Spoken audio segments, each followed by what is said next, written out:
마지막 주님의 부활을 기념하는 주일을 보내면서 또 예수님께서 돌아가시기 몇 시간 전까지 제자들과 저녁 식사를 하시면서 근 대여섯 시간 동안 이야기도 나누시고 행동으로 하신 그 가르침에 대해서 생각을 해보면서 지난 주 중에 우리가 주님의 탄생을 기뻐하면서 그분이 왜 태어나셨는지, 왕으로 또 우리 대신에 아버지께 저주받으려고 목적을 가지고 태어나셨던 것을 생각했고, 그분 덕분에 우리의 삶은 뚜렷한 두 가지 특징을 가지게 되었습니다. 기쁨과 평안입니다. 마음의 평안과 이 세상 그 무엇도 줄 수 없는 평화를 우리의 삶의 뚜렷한 두 가지 특징으로 가지게 되었습니다. 그 일을 하시려고 이제 돌아가시기 전 몇 시간 전에 제자들과 대여섯 시간 함께 계시면서 하신 말씀과 행동을 돌이켜봅니다.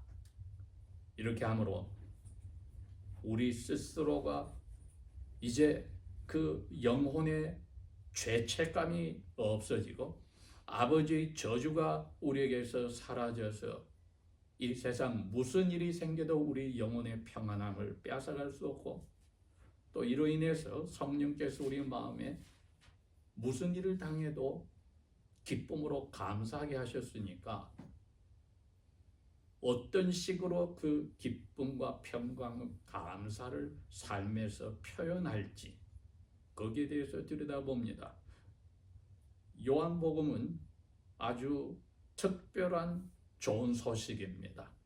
마태, 마가, 누가와는 다르게 그냥 예수님에 대해서 뭉뚝 잘라서 한 부분만 집중적으로 많은 지면을 썼습니다. 예를 들어서 이 요한복음도 13장에서 17장이 엄청난 많은 내용을 돌아가시기 전날 밤에 제자들과 몇 시간 식사하며 나눈 이야기, 그게 전부입니다. 이게. 그리고 그게 13장에서 시작이 됐습니다. 잠깐 13장 1절에서 5절까지 제가 읽어봅니다.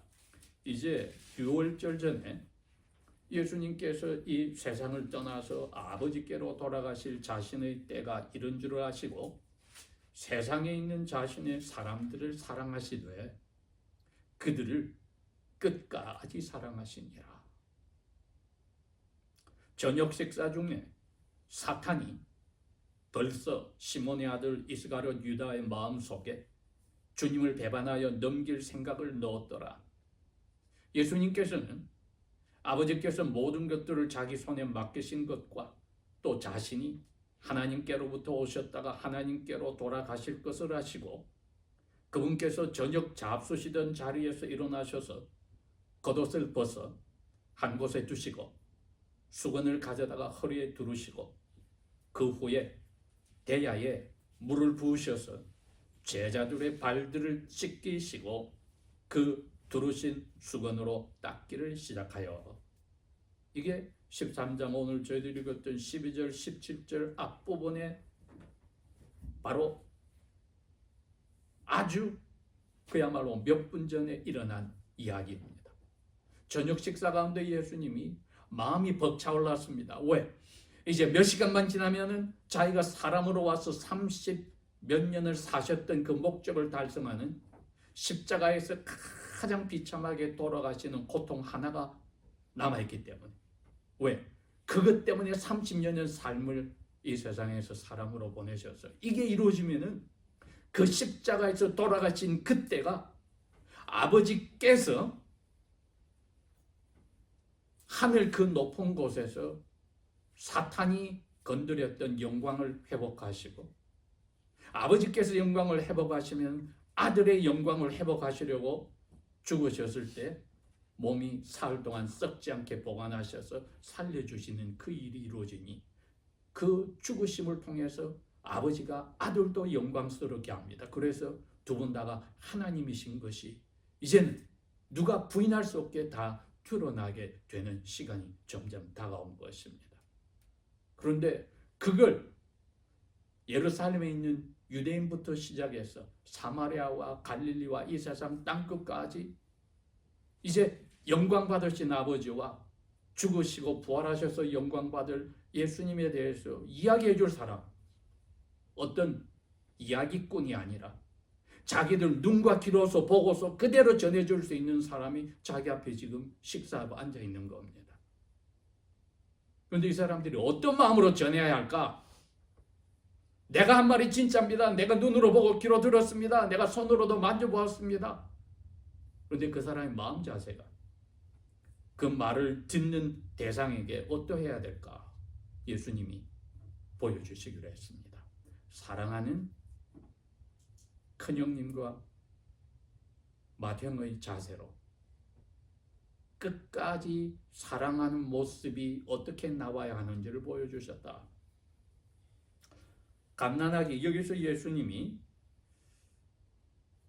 자기 제자들을 어떤 나이층으로 보았느냐 하면은 30장에서 30절에서 35절 같은 13장에 가면 어린아이들이란 말을 썼습니다. 34절에 어린아이들아. 그게 그 당시에 예수님 오시기 전에 약 450년 전에 메디컬 닥터들이 잘 아는 히포크라테스가 사람의 일생은 7개로 나누어진다. 보통 7로 나누어서 계산해서 태어나서 7살까지 하나로 계산합니다. 부모가 무조건 도와줘야 되고 부모 없이는 살 수 없는 어린아이, 그 단어를 여기다 썼습니다. 그렇게 자기 제자들을 어린아이와 같은 자리에 있다 보고 엄마의 아버지 심정으로 이야기를 한 겁니다. 맏형이요, 아버지요, 엄마의 심정으로. 그러니 이제 5, 6 되면 부모님의 말귀를 알아들을 때 그 애가 알아들을 수 있도록 부모가 무릎에 앉혀서도 이야기하고 무릎 꿇고 그의 눈을 맞춰서 이야기도 하는 식으로 예수님이 지금 하고 계신다 이겁니다. 어린애를 씻기기 위해서, 기저를 갈기 위해서 바닥에 누워 있으면 아버지든 엄마든 자기도 무릎을 꿇고 그 낮은 자리로 가서 아기를 챙겨줘야 합니다. 뻣뻣하게 서서 내가 아버지고 엄마다 이렇게 자존심을 내세워서는 어기를 하는 게 도움이 하나도 안 됩니다. 제가 제목을 그렇게 잡았습니다. 복된 사람들이다. 우리가 예수님의 제자들이. 왜? 예수님이 우리를 섬겼듯이 우리가 섬겨라고 명령을 주셨으니까. 17절에 예수님이 그러셨습니다. 너희들이 나에게서 배워서 이제 알았지. 근데 그리스 원문에 가면은 알았다면 복되도다 너희여 만약 그대로 한다면 이렇게 됩니다. 복되도다 만약 안 것을 한다면. 예수님은 아버지께서 주신 명령을 다 알고 복된 사람으로 지켰습니다. 우리에게 지금 그 이야기 한 겁니다. 복되도다 우리여. 왜? 우리가 예수님이 주신 명령에 따라 예수님이 우리에게 섬겼듯이 우리도 서로를 섬기기 때문이다. 우리 지금까지 신앙생활 몇 년이 됐든 몇십 년이 됐든 10년이 됐든 20년이 됐든 40년, 50년, 60년이 되었다 할지라도 오늘 이 시간 2024년 12월 29일 아침 한번 생각해 봅니다. 내가 과연 같은 제자들 사이에, 교회 멤버들 사이에 내가 섬기는 마음의 영혼의 자세로 하였던가? 아니면 그것을 섬기고 나서 인정받아야만 하는 마음을 알게 모르게 가지고 있어서 그게 안 됐을 때 섭섭하고 또 어떤 때는 미워하고 기분 나빠하는 내 감정에 끌려가지는 않았는가? 예수님께서 그런 자리에 있는 사람은 위선자라고 했습니다. 사람들에게 너희들이 인정받았어? 그러면 너희 보상은 그거로 끝이야. 하나님 나라에서 아무것도 없어. 우리가 복되다 할 때는 예수님의 오늘 제자들에게 하신 이 행동을 통해서 그분이 정신이 무엇인지를 알면은 우리가 정신 바쳐줄 겁니다. 빌립보 교회에 바울이 성령의 감동으로 예수님에 대해서 설명을 했습니다. 자기 자신이 그 도시에서 어떻게 되었습니까? 동료 실라와 함께 복음을 전하다가 잡혀서 감옥에 들어가서 거기서 기적적으로 찬송하여서 그 감옥의 간수와 그 가족부터 전도하는 기적이 일어났었습니다. 그 특별한 교회, 그 교회 멤버들에게 빌립보 2장 5절에서 8절에 그 이야기합니다. 여러분의 마음에 이 마음을 품으세요. 곧 그리스도 예수님 마음입니다. 예수님 안에 이 마음이 있었습니다. 어떤 마음? 예수님께서는 하나님의 모습으로 계시면서도 아버지 하나님과 똑같이 가질 것을 스스로 그만두었습니다. 7절. 그래서 자기 자신의 이름을 드러내지 않으시고 자신을 비워서 노예의 모습에 가지고 사람들과 같이 어울려 살면서 자기를 낮추시고 어느 정도까지 아버지의 명령에 순종하느냐, 십자가에서 죽는 데까지 순종했습니다. 왜? 그게 주인을 위해서 할 수 있는 노예가 가진 전부를 바치는 모습입니다. 그것이야말로 예수님께서 오늘 제자들에게 식사 중간에 이제 이들이 나의 하나님 되심을, 곧 죽고 살아날 것 아버지와 나의 영광을 증거할 때 마음 자세, 그 행동, 눈빛 하나, 옆에 사람에 대한 마음의 태도 내가 몸으로 가르쳐 줘야 되겠다.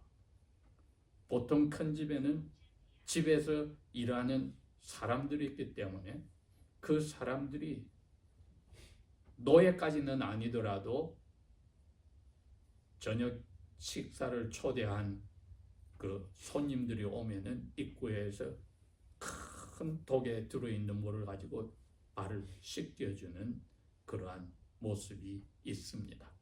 그러나 이 마가의 부모님의 다락방에서는 그 일이 이루어지지 않았기에 예수님께서 겉옷을 벗었다. 그 말은 노예들이 일할 때 겉옷을 벗어야죠.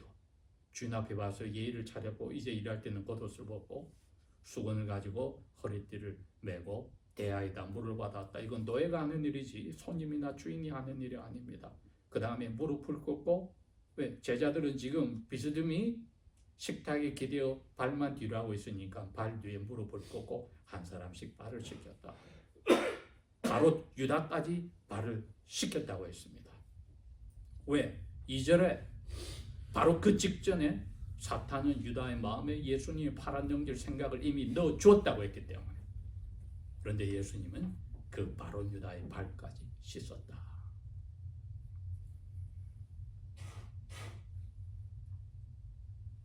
다 씻기신 후에 다시 겉옷을 입으시고 기대어 앉으셔서 그들에게 말씀하시기를 내가 너희들에게 한 이거 무슨 말인지 알겠니? 왜 이런 줄 알겠니? 너희가 나를 랍비라고 부르지? 유교 사상에서도 부모보다도 더 무섭고 중요한 분이 스승, 선생입니다. 그림자도 밟지 않는다고 그랬어요. 예수님은 랍이라, 그건 스승보다 더한 분입니다. 스승들이 스승이라고 부르는 분이 랍비입니다. 그 당시에 예수님 당시에 그 랍비는 4사람밖에 없었어요. 이스라엘 200만 이상의 그 많은 사람들 가운데. 너희들이 나를 그렇게 부르지? 나를 그대로 닮아가겠다고 3년 반 동안 나를 따라다녔지. 그리고 나를 주님이라고 주인이라고 부르지. 그래, 확실히 나는 너희들의 랍비고 그래야 한 거 맞아. 그런데 내가 랍비가 너희 발을 무릎 꿇고 씻겼어. 그러므로 너희도 서로 발들을 씻겨주는 것이 마땅하니라. 이건 명령입니다. 이건 그야말로 mandatory, 명령입니다. No option. 내가 원하면 하는 pick and choose, 기분 나쁘면 안 하는 게 아닙니다. 노예가 무슨 자기가 노할 힘이 있습니까? 내가 너에게 15절 모본을 example, 모본을 보여주었기 때문에 너희도 마땅히 그래야 하느니라. 그 다음에 무서운 이야기가 나옵니다. 진실로, 진실로. 이 말씀을 한단 말은 이건 영원히 바뀌지 않는 진리입니다. 내가 너에게 말하노니 노예가 자신의 주인보다 더 높지 못하고 보내심을 받은 자는 보내준 보다도 위대하지 못해. 자, 이걸 알았지? 복되도다 너희야. 너희들이 아는 거 하면, 그걸 하지 않는다면 복되지 않은 겁니다. 그 말은 마음에 하나님께서 주신 죄 씻음에 대한 평화와 성령께서 샘물처럼 펑펑 솟아나게 하는 기쁨은 없다는 겁니다. 그럼 뭐가 대신 있을까요? 캐모플라지, 거짓으로 마음의 평강을 누리려 하는, 그리고 하나님께서 주시는 기쁨이 아니라 사람들이 자기에게 어떻게 하는데 오는 기쁨, 그거는 있다가 없다가 합니다. 왜? 사람 하는 그 사람들에게 달렸으니까. 그래서 거짓 평화 우리가 추구하게 되고, 사람들이 우리의 환경이 우리에게 주는 것에 따라 기뻐하고 슬퍼하는 가짜 위선자로 살게 된다. 그 이야기를 하신 것입니다. 그렇게 생각한다면 복되도다 너희여, 너희도 레바이처럼 똑같이 서로에게 그렇게 한다면은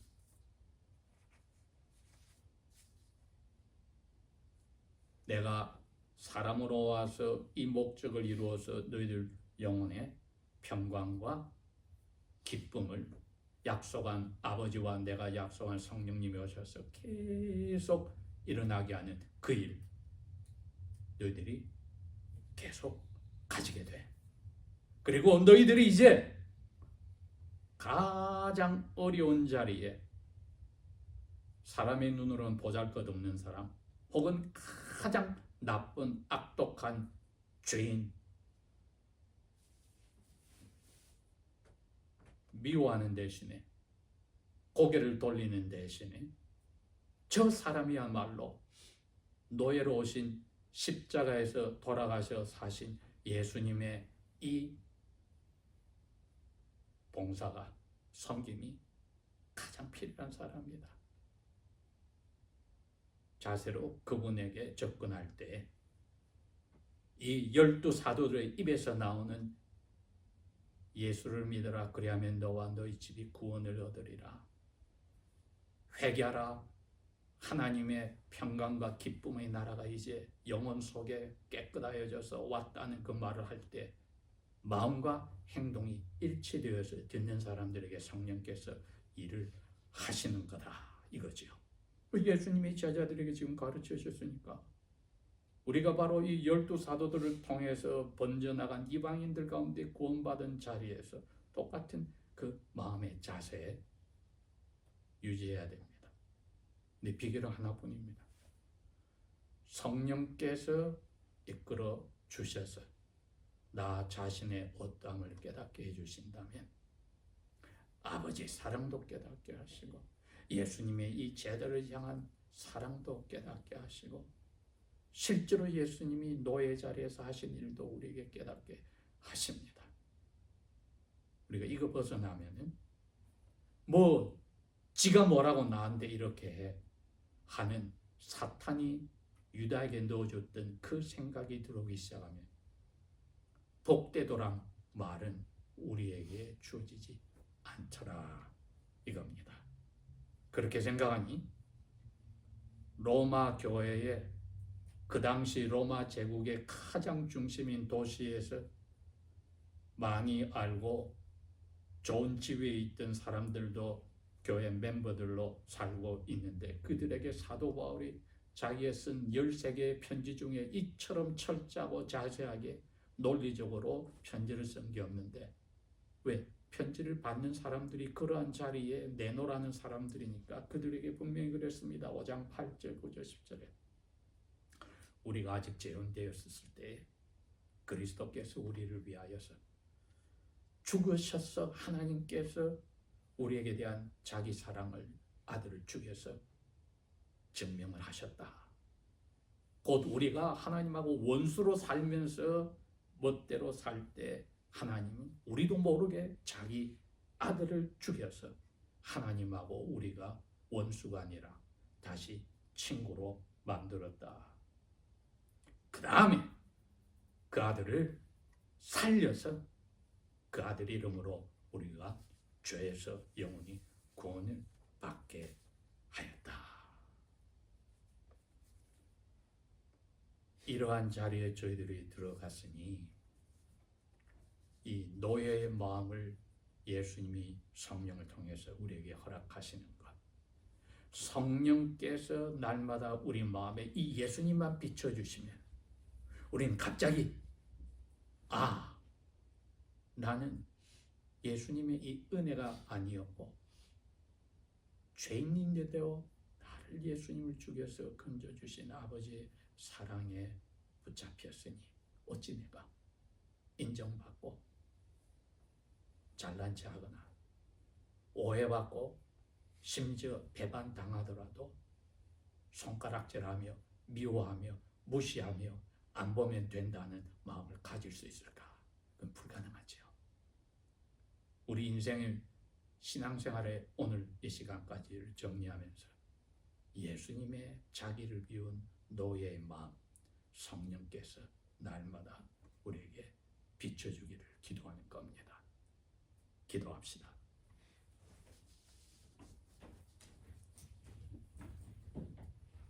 아버지 하나님, 날마다 예수 그리스도의 영이 우리의 심령 속에서 예수 그리스도의 섬기는 이 노예의 마음과 그를 통하여 예수님과 아버지께서 영광 받으심을 저희들이 맛보고 그 자리로 즐겁게 나아가며 감사의 섬김의 자리로 가도록 도와주소서.